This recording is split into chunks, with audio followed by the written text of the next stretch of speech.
नमस्कारम।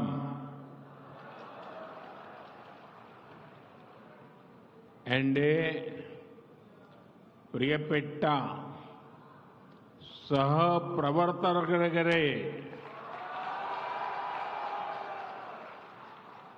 निंगलाणी पार्टियोडे जीवनवाड़ी।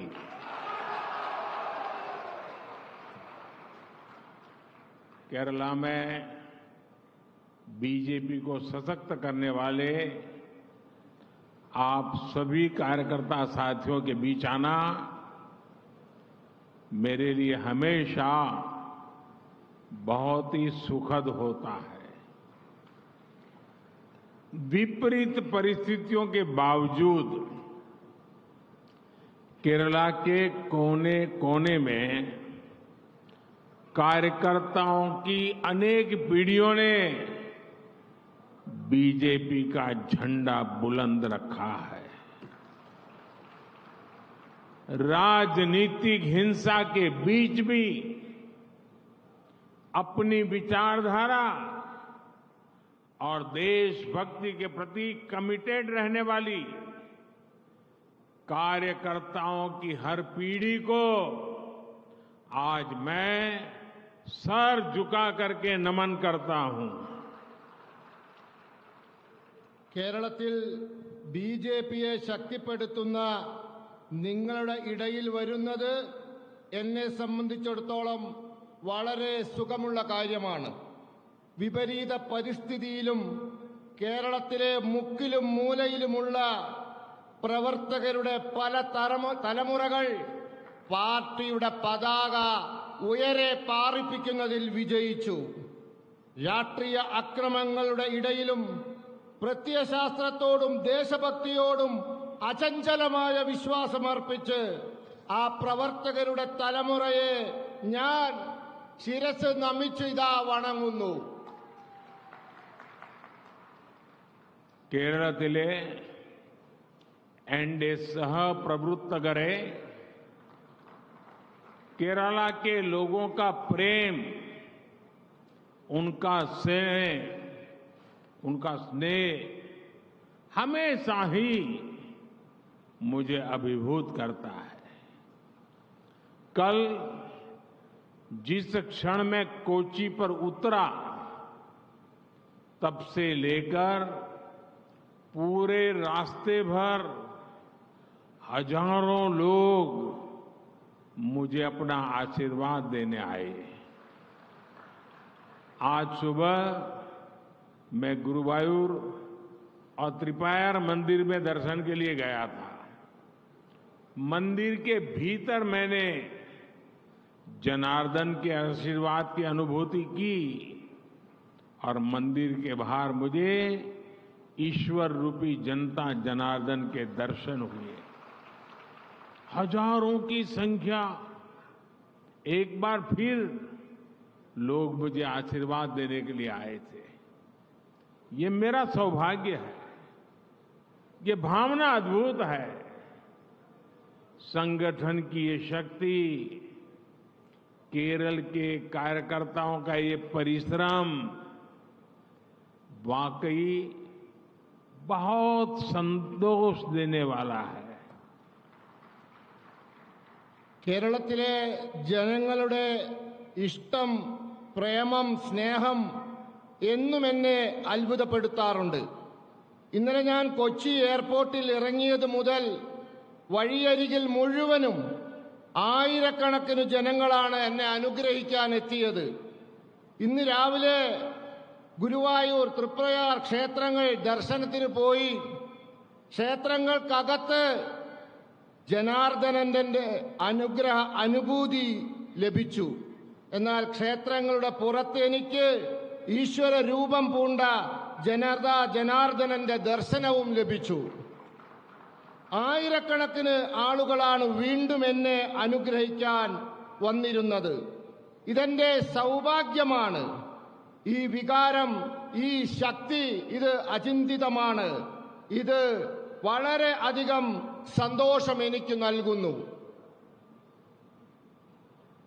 കേരളത്തിലെ एनडीए सह प्रवृत्त करे। केरला बीजेपी के कार्यकर्ताओं का सामर्थ्य कितना बड़ा है, ये हमने कुछ दिन पहले त्रिशूर में हुए नारी शक्ति सम्मेलन में देखा है। मेरा जीवन का बहुत बड़ा हिस्सा तो संगठन के कार्यकर्ता के तौर पर काम करते हुए ही बीता है। इसलिए अपने अनुभव से मैं कह सकता हूं कि इतना विराट सम्मेलन एक मजबूत संगठन ही करा सकता है। ये दिखाता है कि केरला में आप सभी कितनी अधिक मेहनत कर रहे हैं। കേരളത്തിലെ ബിജെപിയുടെ പ്രവർത്തകരുടെ കഴിവ് വളരെ വലുതാണ്. ഇത് കഴിഞ്ഞ ദിവസം തൃശൂരിൽ നടന്ന സ്ത്രീ ശക്തി സംഗമത്തിൽ കാണാൻ സാധിച്ചു. എന്റെ ജീവിതത്തിന്റെ വലിയ സമയം ഞാൻ സംഘടനാ പ്രവർത്തകരെന്ന നിലയിൽ പ്രവർത്തിച്ച് ചെലവഴിച്ചതാണ്. അതുകൊണ്ട് തന്നെ അനുഭവത്തിന്റെ വെളിച്ചത്തിൽ എനിക്ക് പറയാൻ സാധിക്കും, ഇതുപോലെയുള്ള വലിയ സമ്മേളനം അത് നടത്തണമെങ്കിൽ ഒരു ശക്തമായ സംഘടനയ്ക്ക് മാത്രമേ സാധിക്കൂ എന്ന്. ഇത് നിങ്ങൾ കേരളത്തിൽ എത്ര പരിശ്രമിക്കുന്നു, എത്ര അധികം പരിശ്രമിക്കുന്നു എന്ന് കാണിച്ചു തന്നു.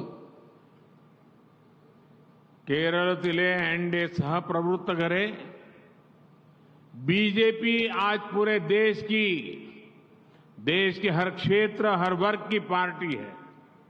बीजेपी ही एकमात्र पार्टी है जिसके पास तेज विकास का ट्रैक रिकॉर्ड भी है और भविष्य का स्पष्ट विजन भी है।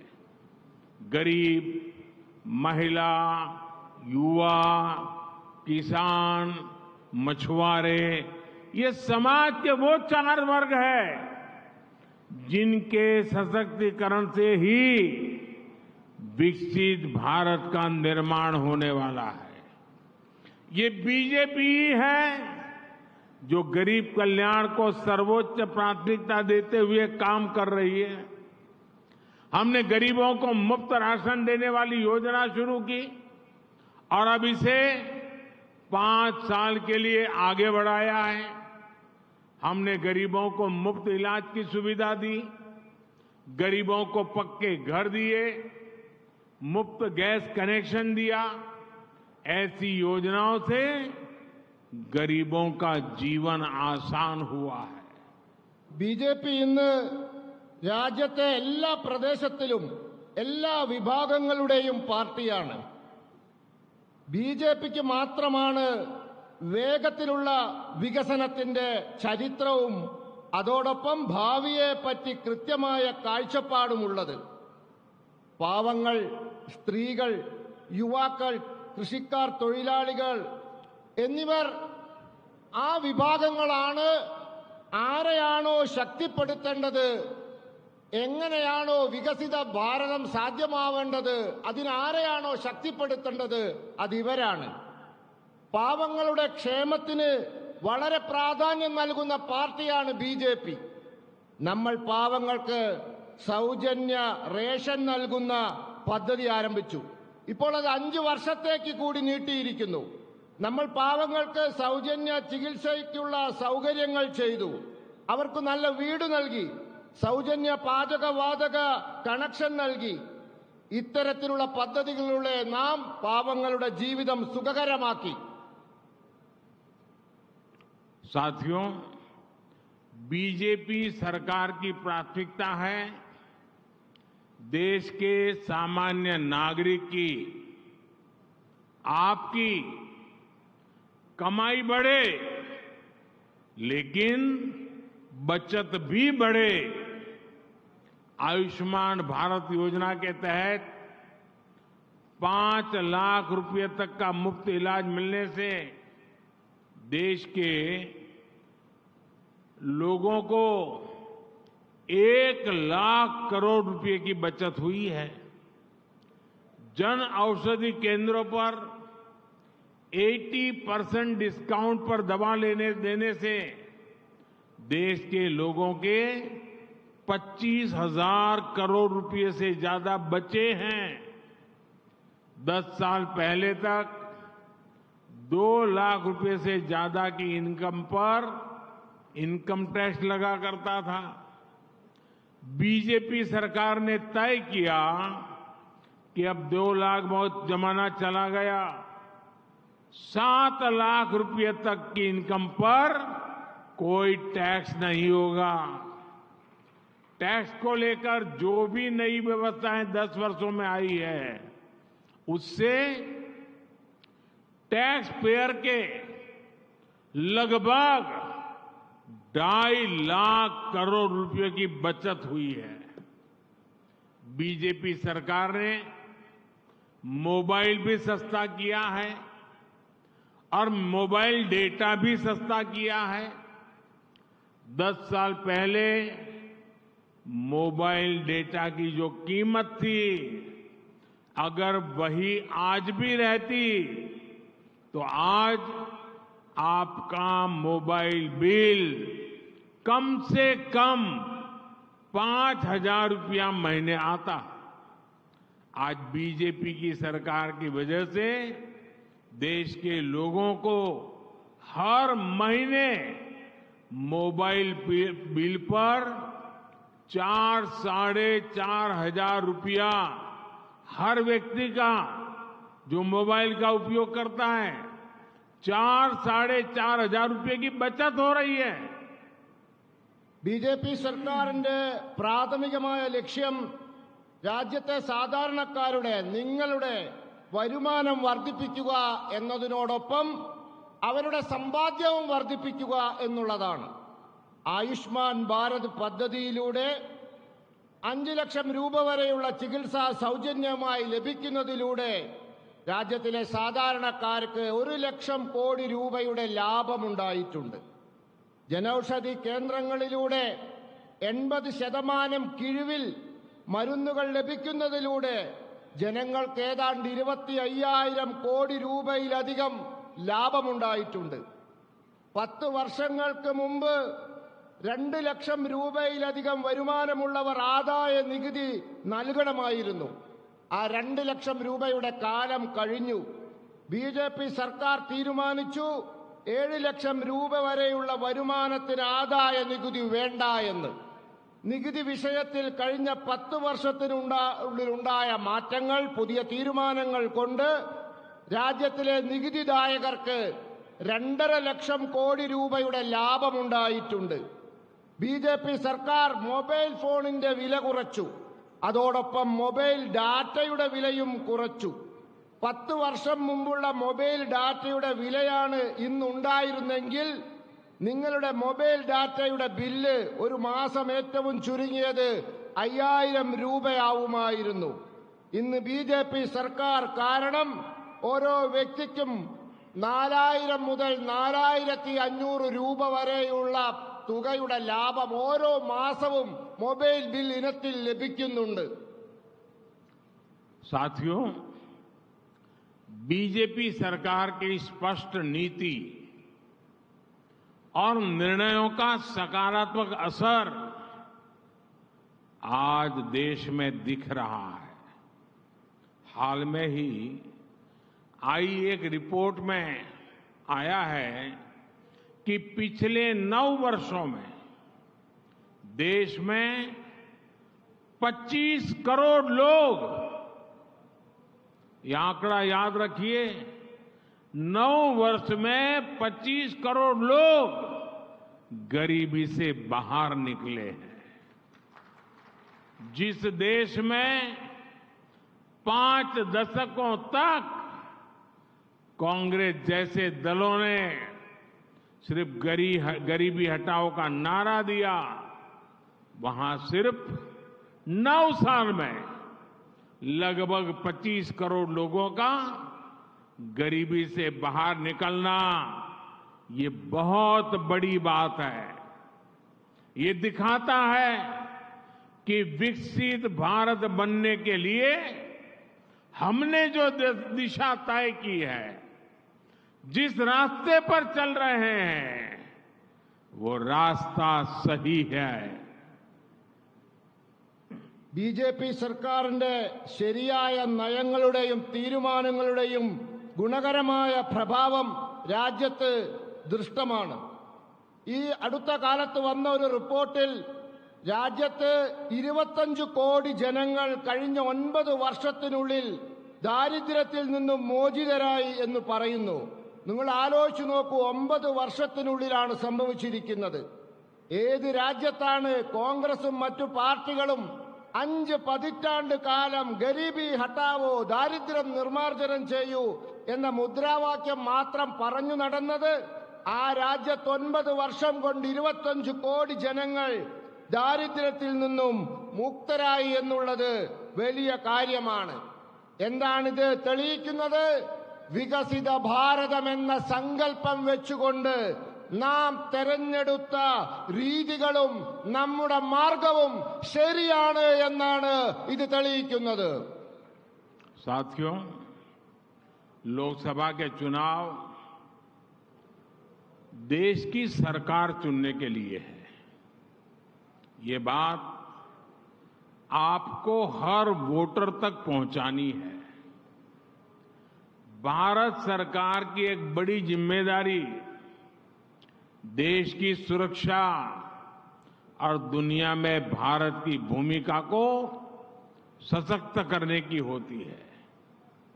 हमें वोटरों को ये बताना चाहिए कि 10 वर्ष पहले तक जब देश में एक कमजोर और अस्थिर सरकार थी, तो आए दिन आतंकी हमले होते थे. इसका सीधा असर हमारे निवेश पर पड़ता था और विदेशों में काम करने वाले हमारे देशवासियों पर पड़ता था. हमें उन्हें बार बार बताना होगा कि एलडीएफ, यूडीएफ का इतिहास किस तरह घोटालों का रहा है, भ्रष्टाचार का रहा है. आज भारत को दुनिया विश्व मित्र के रूप में देख रही है. पूरी दुनिया में भारत और भारतीयों का गौरव नई बुलंदी पर है.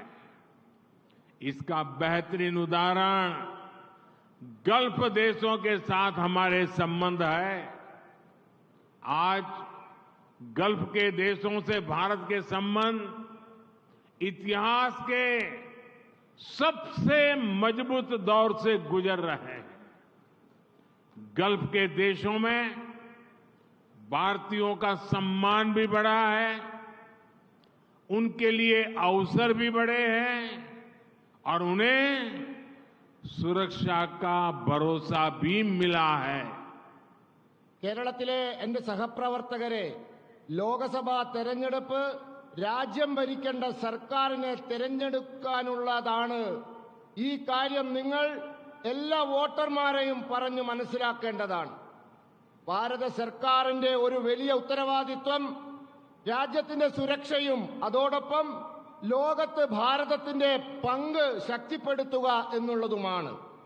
നമ്മൾ സമ്മതിദായകരെ പറഞ്ഞു മനസ്സിലാക്കേണ്ട ഒരു കാര്യമുണ്ട്. 10 വർഷങ്ങൾക്ക് മുമ്പ് രാജ്യത്ത് ദുർബലവും അസ്ഥിരവുമായ സർക്കാരായിരുന്നു എന്ന്. രാജ്യത്ത് തീവ്രവാദി ആക്രമണമുണ്ടായപ്പോൾ അതിന്റെ പ്രഭാവം നമ്മുടെ നിക്ഷേപങ്ങളിലും വിദേശങ്ങളിൽ ജോലി ചെയ്യുന്ന നമ്മുടെ രാജ്യക്കാരിലും ഉണ്ടായിരുന്നു. നമുക്ക് അവരോട് ആവർത്തിച്ച് പറയണം, എൽഡിഎഫിന്റെയും യുഡിഎഫിന്റെയും ചരിത്രം അഴിമതിയുടെയും കുംഭകോണങ്ങളുടെയും ആണെന്ന്. ഇന്ന് ലോകം ഭാരതത്തെ ലോകത്തിന്റെ സുഹൃത്ത് എന്ന നിലയിൽ നോക്കിക്കാണുന്നു. സമ്പൂർണ്ണ ലോകത്തിലും ഭാരതത്തിന്റെയും ഭാരതീയരുടെ അഭിമാനം പുതിയ ഉയരങ്ങളിലെത്തിയിരിക്കുന്നു. ഇതിന്റെ വലിയ ഉദാഹരണം ഗൾഫ് രാജ്യങ്ങളുമായുള്ള നമ്മുടെ ബന്ധത്തിൽ കാണാവുന്നതാണ്. ഇന്ന് ഗൾഫ് രാജ്യങ്ങളുമായുള്ള നമ്മുടെ ബന്ധം ചരിത്രത്തിലെ ഏറ്റവും ശക്തമായ ഘട്ടത്തിലൂടെ കടന്നുപോയിക്കൊണ്ടിരിക്കുകയാണ്. ഗൾഫ് രാജ്യങ്ങളിൽ ഇന്ത്യക്കാരോടുള്ള ബഹുമാനം വളരെ വർദ്ധിച്ചിരിക്കുന്നു. അവർക്കുള്ള അവസരങ്ങൾ കൂടിയിരിക്കുന്നു. അവർക്കുള്ള സുരക്ഷാ ബോധവും വർദ്ധിച്ചിരിക്കുന്നു. साथियों, अब चुनाव दरवाजे पर दस्तक दे रहे हैं और अब केरला दिल्ली विजय का नेतृत्व करने की ताकत वाला बन गया है। चुनाव जीतने के लिए हम लोकसभा जीतने की बात तो करेंगे, लेकिन यहां शक्ति केंद्र के कार्यकर्ता आए हैं। हमारा पहला संकल्प चाहिए, हमारा बूथ हम जीतेंगे। हम हमारे बूथ में पराजित नहीं होंगे। अगर बूथ को जीत लिया तो केरल को भी जीत सकते हैं। കേരളത്തിലെ സഹപ്രവർത്തകരെ, തെരഞ്ഞെടുപ്പ് പടിവാതിക്കൽ എത്തി നിൽക്കുകയാണ്. തെരഞ്ഞെടുപ്പിൽ ജയിക്കാൻ എല്ലാ ബൂത്തിലും കഠിന പ്രയത്നം ചെയ്യണം. കേരളത്തിനും ദില്ലിയിൽ അതിൻ്റെതായ പങ്ക് വഹിക്കാനുണ്ട്. നമ്മൾ ബൂത്തിൽ ജയിക്കണം. എല്ലാ ബൂത്തിലും നാം ജയിച്ചാൽ നമുക്ക് കേരളവും നമുക്ക് ജയിക്കാൻ സാധിക്കും. അതുകൊണ്ട് കേരളം ജയിക്കാൻ നിങ്ങളുടെ ബൂത്തിൽ നിങ്ങൾ ജയിക്കണം. और इसलिए चुनाव जीतने के लिए आपको हर बूथ पर, हर मतदाता पर ध्यान केंद्रित करना है, भरपूर मेहनत करनी है और हर शक्ति केंद्र पर मेहनत करनी है। आपके शक्ति केंद्र में जो भी लाभार्थी है, उनसे आपका मिलना हो, आप उनको नाम से बुलाएं, उनके परिवार तक आप जाएं, इसको आप सबसे पहले प्राथमिकता दीजिए। आपके पास अपने क्षेत्र के सभी लाभार्थियों की लिस्ट जरूर होनी चाहिए। इस समय केरला में विकसित भारत संकल्प यात्रा चल रही है। इस यात्रा का लक्ष्य है कि केंद्र सरकार की विकास की योजनाओं से कोई छूटे नहीं। जिनको अभी लाभ नहीं मिला है, उन्हें आपको विकसित भारत संकल्प यात्रा में लाना है। मोदी की गारंटी वाली गाड़ी तक पहुंचाना है और मोदी की गारंटी यानी गारंटी के पूरा होने की गारंटी। ये बात हर वोटर तक आप सब साथी पहुंचाएंगे, ये मेरा विश्वास है। എല്ലാ ബൂത്തിലും കഠിന പ്രയത്നം ചെയ്യണം. എല്ലാ ശക്തി കേന്ദ്രങ്ങളിലും കഠിന പ്രയത്നം ചെയ്യണം. നിങ്ങളുടെ പ്രദേശത്തെ എല്ലാ ഗുണഭോക്താക്കളെയും നിങ്ങൾ കാണണം. അവരുടെ കുടുംബാംഗങ്ങളെ നിങ്ങൾ കാണണം. ഇതായിരിക്കണം നിങ്ങളുടെ പ്രാഥമികമായ പ്രവർത്തനം. നിങ്ങളുടെ കൈവശം നിങ്ങളുടെ പ്രദേശത്തെ എല്ലാ ഗുണഭോക്താക്കളുടെയും പട്ടിക ഉണ്ടാവണം. കേരളത്തിലിപ്പോൾ വികസിത ഭാരത സങ്കല്പ യാത്രകൾ നടന്നുകൊണ്ടിരിക്കുകയാണ്. ഈ യാത്രയുടെ ലക്ഷ്യം ഭാരത സർക്കാരിന്റെ വികസന പദ്ധതികൾ, ആ പദ്ധതികളിൽ നിന്നും ആരും ഒഴിവാക്കപ്പെടരുത് എന്നാണ്. ആർക്കെങ്കിലും പദ്ധതികളുടെ ഗുണം കിട്ടിയിട്ടില്ലെങ്കിൽ അവരെ നിങ്ങൾ വികസിത ഭാരത സങ്കല്പ യാത്രയിൽ കൊണ്ടുവരണം. മോഡിയുടെ ഗ്യാരണ്ടിയുള്ള വണ്ടിയുടെ അരികിൽ കൊണ്ടുവരണം. മോഡിയുടെ ഗ്യാരണ്ടി അഥവാ ഗ്യാരണ്ടി പൂർത്തീകരിക്കുമെന്ന ഗ്യാരണ്ടിയാണ് ഇത്. നിങ്ങൾ എല്ലാ സമ്മതിദായകരെയും പറഞ്ഞു മനസ്സിലാക്കണം. साथियों, अपने शक्ति केंद्रों पर लोगों से लगातार बार बार सक्रियता के साथ मिलते रहे, उनके मुद्दों को समझे और ये देखें कि किस योजना से उनकी समस्या का समाधान हो सकता है। आप अपने अपने शक्ति केंद्र में डिजिटल इंडिया के हर लाभार्थी से मिले, जिन्हें कॉमन सर्विस सेंटर मिला है उनसे जरा बातचीत कीजिए। डिजिटल कंटेंट क्रिएशन से बड़ी संख्या में हमारे युवा जुड़े हैं और कमाई भी कर रहे हैं। उन्हें बताइए कि सरकार की योजनाओं से उन्हें कैसे लाभ मिला है।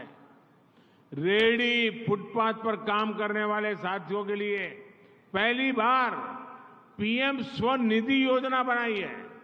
ऐसे साथियों से भी रोज बात करनी चाहिए। നിങ്ങളുടെ ശക്തി കേന്ദ്രങ്ങളിലെ ജനങ്ങളുമായി സജീവമായി ഇടപെടുക, നിരന്തരമായി അവരുമായി സമ്പർക്കം ചെയ്യുക, അവരുടെ പ്രശ്നങ്ങൾ മനസ്സിലാക്കുക, അതോടൊപ്പം ഏത് പദ്ധതി കൊണ്ടാണ് അവരുടെ പ്രശ്നങ്ങൾ പരിഹരിക്കാൻ പറ്റുക എന്ന് നോക്കുക. നിങ്ങൾ നിങ്ങളുടെ ശക്തി കേന്ദ്രയിലെ ഡിജിറ്റൽ ഇന്ത്യയുടെ ഗുണഭോക്താക്കൾ, കോമൺ സർവീസ് സെന്ററുകൾ നടത്തുന്നവർ, അവരുമായി ചർച്ച ചെയ്യൂ, സംസാരിക്കൂ. ഡിജിറ്റൽ സംവിധാനങ്ങളിൽ ക്രിയാത്മകമായി പ്രവർത്തനം നടത്തുന്ന നമ്മുടെ യുവാക്കളുണ്ട്. അവർക്ക് വരുമാനം ലഭിക്കുന്നുണ്ട്. അവരോട് പറയൂ, സർക്കാർ പദ്ധതികൾ, ആ പദ്ധതികൾ കൊണ്ടാണ് അവർക്കൊക്കെ ഈ ലാഭമുണ്ടായിട്ടുള്ളത് എന്ന്. അതോടൊപ്പം തെരുവിൽ ഫുട്പാത്തിൽ കച്ചവടം ചെയ്യുന്ന ആളുകളുണ്ട്, സുഹൃത്തുക്കളുണ്ട് നമ്മുടെ. അവർക്ക് ആദ്യമായി PM സ്വാനിധി പദ്ധതി വന്നിരിക്കുന്നു. അങ്ങനെ ഉള്ള ആളുകളുണ്ട്. അവരോടും നിങ്ങൾ നിരന്തരമായി ബന്ധം പുലർത്തണം. आप सभी को बूथ स्तर पर एक निश्चित संख्या में लोगों की जिम्मेदारी लेनी चाहिए। कोई कार्यकर्ता 10 परिवार की जिम्मेवारी ले, कोई कार्यकर्ता 15 परिवार की जिम्मेवारी ले। अभी से उसको निश्चित काम दे देना चाहिए। इस तरह हर कार्यकर्ताओं को यह पता होगा कि उसके पास क्या काम है। आप अपने बूथ पर लोगों को वोटर लिस्ट से जोड़ने पर भी काम करें। कोई भी नागरिक मतदान के अधिकार से छूटना नहीं चाहिए। फर्स्ट टाइम वोटर्स को जोड़कर उसका बड़ा अभियान चलाना चाहिए। जो पहली बार वोट डालने वाला है उन्हें वोट करने के लाभ बताएं। वो देश का भविष्य तय करने वाला है। आप सभी ये जरूर निश्चित करें कि हर पात्र व्यक्ति उसका वोटर लिस्ट में नाम अवश्य होना चाहिए। ऐसे लोगों को हमने मदद भी करनी चाहिए। देश सेवा के कार्यों के लिए केंद्र सरकार ने देश का सबसे बड़ा युवा संगठन माय भारत भी बनाया है। आपने माय भारत पर जाकर के ऑनलाइन रजिस्ट्री करवानी चाहिए।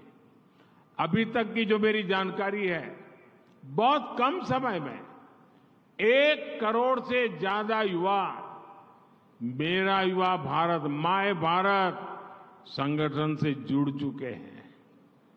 आप भी अपने क्षेत्र के ज्यादा से ज्यादा युवाओं को इस संगठन से जोड़ें। നിങ്ങൾക്ക് ബൂത്ത് തലങ്ങളിൽ നിങ്ങൾ നിശ്ചിത എണ്ണത്തിലുള്ള ജനങ്ങളുടെ ഉത്തരവാദിത്തം ഏറ്റെടുക്കണം. ചിലർ 10 കുടുംബങ്ങളുടെ എണ്ണം ഏറ്റെടുക്കാം, ചിലർക്ക് 15 കുടുംബങ്ങളുടെ എണ്ണം ഏറ്റെടുക്കണം. അങ്ങനെ എല്ലാ പ്രവർത്തകർക്കും അവരവരുടെ ജോലി എന്താണെന്ന് കൃത്യമായി അറിയാൻ സാധിക്കണം. അങ്ങനെ പ്രവർത്തിക്കണം.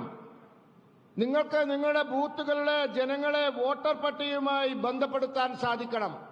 വോട്ടർ പട്ടികയിൽ എല്ലാ വിഭാഗത്തിൽപ്പെട്ട ആളുകളും ചേരുന്നു, എല്ലാവർക്കും വോട്ടവകാശമുണ്ട് എന്ന് ഉറപ്പുവരുത്താൻ സാധിക്കണം.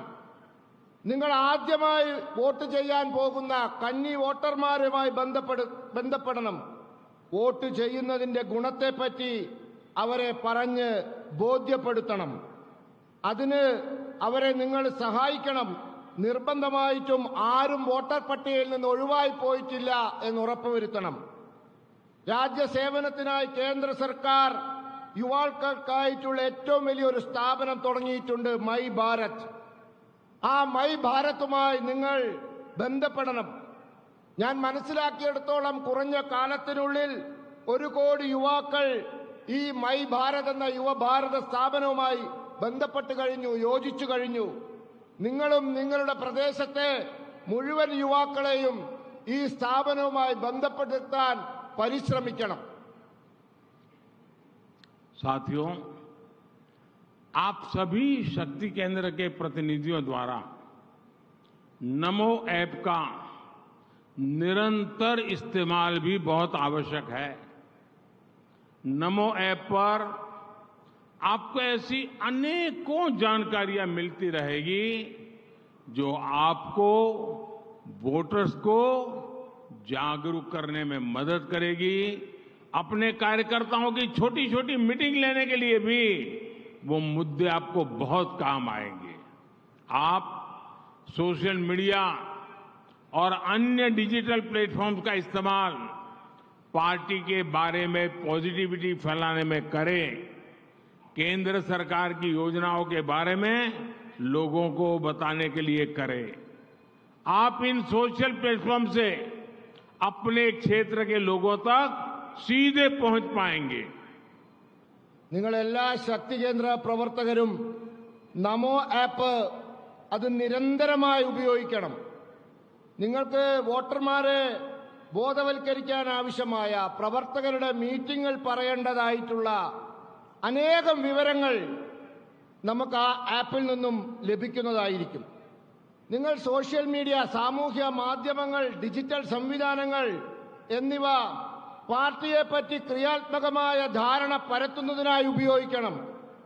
കേന്ദ്ര സർക്കാരിന്റെ പദ്ധതികൾ ജനങ്ങളിൽ എത്തിക്കുന്നതിനായി സാമൂഹ്യ മാധ്യമ സംവിധാനങ്ങളെ നിങ്ങൾക്ക് ഉപയോഗിക്കാൻ സാധിക്കണം. നിങ്ങളുടെ പ്രദേശത്തെ ജനങ്ങളുമായി നേരിട്ട് ബന്ധപ്പെടാൻ സാമൂഹ്യ മാധ്യമങ്ങൾ നിങ്ങളെ സഹായിക്കും. साथियों, आप सभी जानते हैं कि 22 जनवरी को अयोध्या में भव्य राम मंदिर में प्राण प्रतिष्ठा का आयोजन है। ये कोटि कोटि लोगों के लिए आस्था और भक्ति से भरे पल है। मैं भी प्राण प्रतिष्ठा से पहले जो अनुष्ठान होते हैं उनके यम नियमों का पालन कर रहा हूं। बीते दिनों मुझे अनेक मंदिरों में दर्शन और वहां सफाई करने का सौभाग्य मिला है। मेरा केरला के आप सभी कार्यकर्ताओं से भी आग्रह है कि आप अपने अपने गांव, शहर, बूथ पर मंदिरों में स्वच्छता अभियान चलाएं।